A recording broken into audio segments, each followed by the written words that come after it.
Welcome to the banker lamp. Please enjoy the video. You'll begin by ensuring the ribbon matches the connector pin count and the red stripe aligns with pin 1. This prevents reversed connections. Once done, power off and unplug the device and ground yourself to avoid static damage. Next, lay the cable flat with no twists and position the connector close to the header so you minimize bending. Make sure to inspect the connector keying notch. If present, match it to the shroud. Now approach the header squarely to start attaching.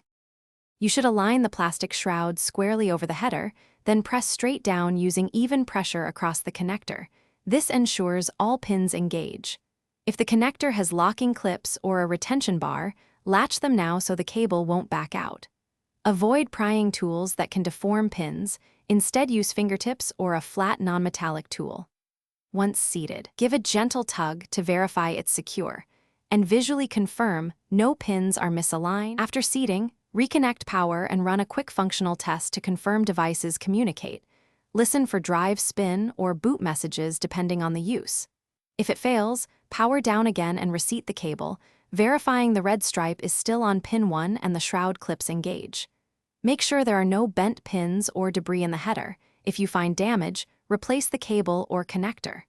Finally, document the orientation for future maintenance to avoid repeat errors. Thanks for watching. If this was helpful, leave a like and consider subscribing. See you next time.